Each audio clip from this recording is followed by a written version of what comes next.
चला मित्रांनो, ही छोल्याची रेसिपी मी तुम्हाला दाखवते। एकदम मसाले छोले आपण केलेले, याची रेसिपी मी तुम्हाला दाखवते।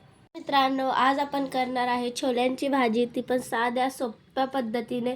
आणि आपल्याला भाजी बनवायच्या आधी छोल्यांना 6-7 घंटे भिजू घालायचे आहे। मग आपण टाकून दिलं पाणी, आता आपण याला भिजून घालू। तुम्ही बघू शकता आपले छोले किती छान भिजले गेलेले। 5 ते 6 घंटे आपण याला भिजू घातलेलं होतं। बघा, हे भिजून गेलेले आहे छान। आता याला टाकायचं आपल्याला शिजवायला, त्याच्यासाठी आपल्याला घ्यायचं पाणी। याला मी आधी 2 पाण्याने धुवून घेतलेलं होतं। आता टाकायचं याच्यामध्ये खायचा सोडा। आता आपल्याला घ्यायचं याच्यामध्ये 1 चम्मच मीठ, कारण ते आपले छोले छान शिजतात। आता आपण याला झाकण लावून 6-7 शिट्ट्या होऊ देऊ। तुम्ही बघू शकता छोल्याच्या भाजीला लागणारी सामग्री तुमच्या समोर कापून ठेवलेली आहे मी। कांदा घेतलेला आहे, 5 ते 6 हिरव्या मिरच्या घेतलेल्या आहे, 3 ते 4 लसणच्या पाकळ्या, थोडा अद्रक, खडा मसाला, तेजपत्ता, टमाटर वेगळेच ठेवलेले आहे। हे सर्व आपल्याला वाटून घ्यायचं आणि दुसरे कोरडे मसाले, धना पावडर, लाल मिरची, मीठ आणि हळद। तर एक साईडला आपला छोले पण शिजतात। तुम्ही बघू शकता आपल्याला हा मसाला वाटून घ्यायचा आहे। कांदे लहान लहान घेतलेले आपण, जास्त नाही, आणि टमाटर जे आपल्याला वेगळे वाटायचे। पण कांदे वाटून घेतलेले आहेत, आपल्याला वाटायचे टमाटर वेगळे। तर तुम्ही बघू शकता हे आपल्या कांदा, लसूण, हिरवी मिरचीचं वाटण, दुसरीकडे आपण टमाटर वाटून घेतलेले, आणि तिसरीकडे हे आपले कोरडे मसाले। चला, आता आपलं तेल झालेलं आहे गरम। आता आपल्याला टाकायचं त्याच्यामध्ये खडा मसाला, तेजपत्ते आपण आधीच घेऊन घेतलेला होता।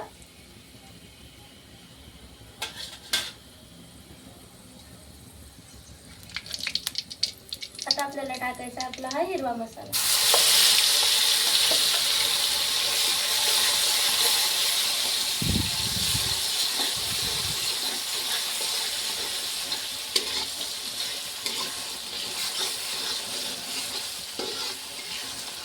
मसाल्याला थोडा ब्राऊन कलर येऊ द्यायचा आहे, त्याच्यानंतर आपल्याला दुसरे मसाले टाकायचे। तर तुम्ही बघू शकता आपले छोले किती छान शिजून गेलेले आहे, नरम चटक। एक वेगळं आपल्याला प्लेटमध्ये काढायचं आहे, ते तर मी तुम्हाला दाखवते की मी ते का काढलेले। आपण प्लेटमध्ये काढून घेतलेले। तर चला, आपण जे वेगळे प्लेटमध्ये छोले काढलेले होते ना, याला थोडं आपल्याला मॅश करायचे। बघा, आपला हा कांदा झालेला आहे, कांद्याला ब्राऊन कलर येऊपर्यंत आपण शिजवलेलं आहे। आता आपल्याला टाकायचं त्याच्यामध्ये टमाटर वाटलेले। बघा, वाटलेले टमाटर पण टाकून दिले। आता आपण याला हलवून घेऊ।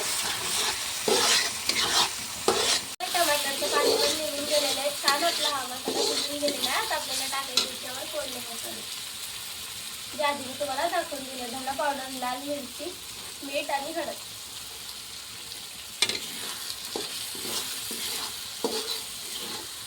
आता याला आपण हलवून घेऊ आणि याला थोडंसं आपण शिजवून घेऊ। आता आपण करून घेतलंय मिक्स। आता आपल्याला टाकायचं त्याच्यावर थोडंसं पाणी, आणि हा मसाल्याला शिजू द्यायचंय गरम मसाला टाकून।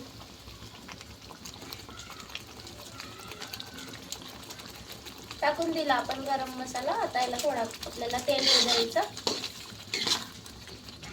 टाकायचे। जे मी तुम्हाला सांगितलं होतं की त्याचं काही कारण आहे, आपण जे मॅश केलेले छोले होते ते आपण टाकायचे, त्याने आपली भाजी दाट होते।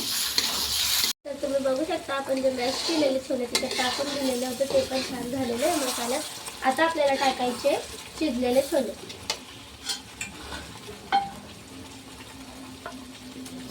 तर आपण हे पण टाकून दिले। आता आपल्याला याच्यात टाकायचे पाणी आणि याला होऊ द्यायचं।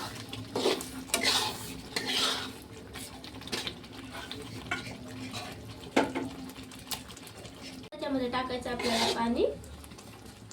मग आपण टाकून दिलं पाणी। आता आपल्याला याला 2-3 उकळी येऊ द्यायची। तुम्ही बघू शकता मित्रांनो किती छान प्रकाराने आपण ही छोल्याची मसाली भाजी बनवून रेडी केलेली। तुम्हाला जर ही भाजी आवडली असेल तर प्लीज कमेंट करून नक्कीच सांगा। इथं आपण बटाटे नाही टाकलेले, तरी पण ही इतकी टेस्टी झालेली आहे। तर तुम्ही बघू शकता मित्रांनो किती छान प्रकाराने आपण ही मसाले छोले बनवून रेडी केलेले। ही रेसिपी तुम्हाला कशी वाटली कमेंट करून नक्कीच सांगा। पुन्हा भेटू आपण छान रेसिपी सोबत। तोपर्यंत व्हिडिओला बघत राहा, लाईक करा, कमेंट करा आणि मला सपोर्ट करा।